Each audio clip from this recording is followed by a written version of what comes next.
I'm glad our media isn't politically biased and are only concerned in the safety of the American people. They definitely aren't politicizing this global pandemic at all. That's just a right-wing racist conspiracy theory, and if you criticize the media, then that just means you're a slack-jawed mongoloid. With CNN, MSNBC, CBS, ABC, and NBC leading this country, I feel safer already.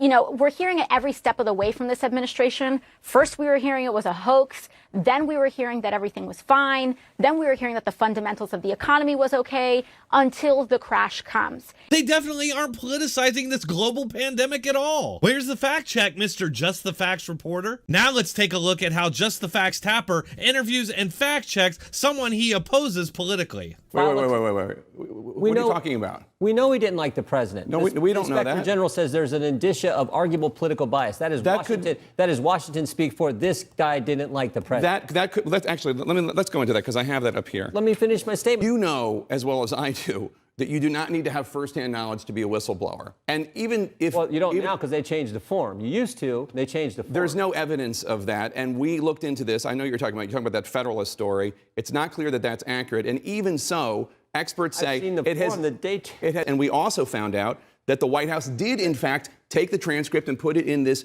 secret compartmented computer server. I don't know that. What happened with Joe Biden's son? He got paid $50,000, Jake.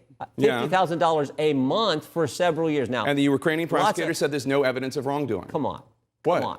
He's getting paid $50,000, and then when the company that's paying him that money is under investigation, guess what? Daddy comes running to the rescue. The Vice President of the United States comes running and says, That's not what happened. Fire that prosecutor. Sir, that's not what happened. You know, we're hearing it every step of the way from this administration. First, we were hearing it was a hoax. Then we were hearing that everything was fine. Then we were hearing that the fundamentals of the economy was okay until the crash comes. A couple of weeks ago, the Democrats and their media coordinated on a lie that Trump called the coronavirus a hoax during a rally speech where he was explaining his plan to deal with the coronavirus.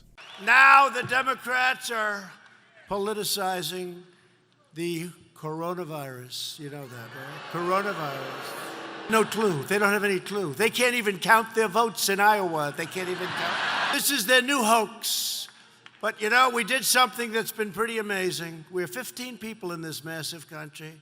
And because of the fact that we went early, we could have had a lot more than that. We will do everything in our power to keep the infection and those carrying the infection from entering our country. We have no choice.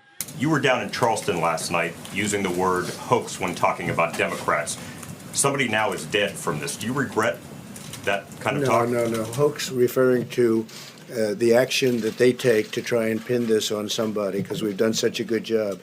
The hoax is on them.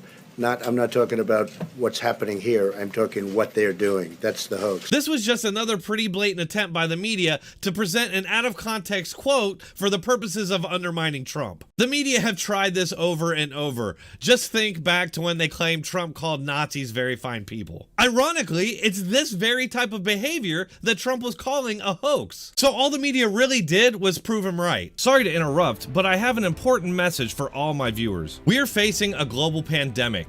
Numerous cities around the world are now under a state of emergency. Prepper's Peak is offering a virus safety bundle that comes equipped with a mask, coveralls, gloves, and goggles for an affordable price. If you're serious about taking the same precautionary measures as our servicemen and women, and you're serious about prepping for the worst, then you must consider investing in this potentially life-saving equipment. With an affordable price for everyone, Prepper's Peak introduces the ultimate safety suit, which includes a medical-grade P100 particulate respirator, bound-seamed coveralls, chemical splash safety goggles, and flock-lined green nitrile gloves which heavily reduces the risk from dangerous viruses. Prepare now, and at the very least, you'll have the peace of mind of knowing you're ready. Just go to survivewithdronetek.com. That's survivewithdronetek.com. See, he's talking about the media's partisan hype and the fact that they're trying to use this crisis for political advantage. While I do think the coronavirus is a real threat and that we should all do our best to mitigate the spread, it's also very clear that the media are once again using this to try and undo a democratic election. Just like all the previous attempts, except for in this case, they're actually putting the American people at risk, probably convincing themselves that Trump is an existential threat that requires an extreme response. Tapper actually did respond respond after being ratioed on Twitter, saying, "I thought about it because the president did not call the virus a hoax. But I didn't because he did call a hoax the concerns of those saying that the response from the president was insufficient and that he was downplaying the gravity of the crisis. And that too was a lie." I just love what they call a lie. A difference of opinion to these people is a lie. Getting something wrong is a lie. But of course, the standard only applies to Republicans, never to Democrats. His response gives away his bias and his faulty memory away. Just a few months ago, it was the media saying that Trump was fear-mongering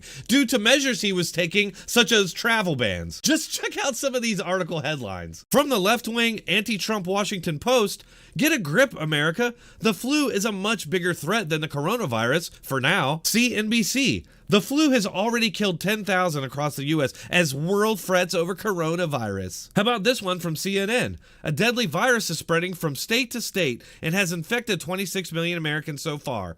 It's the flu." Or this one from CNN. "Wuhan coronavirus is not yet a public health emergency of international concern, World Health Organization says." "Biden slams Trump response to coronavirus epidemic.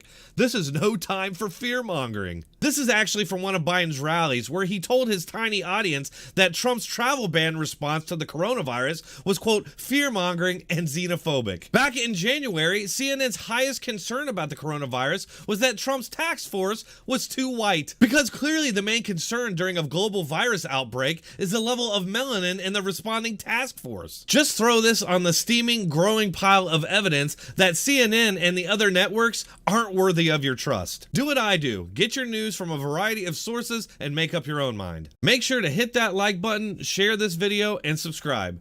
If you enjoy my content and you want to support my mission, please consider subscribing to me on one of these platforms. You can find all the links in the description and pinned comment. Thanks for watching. Keep coming back.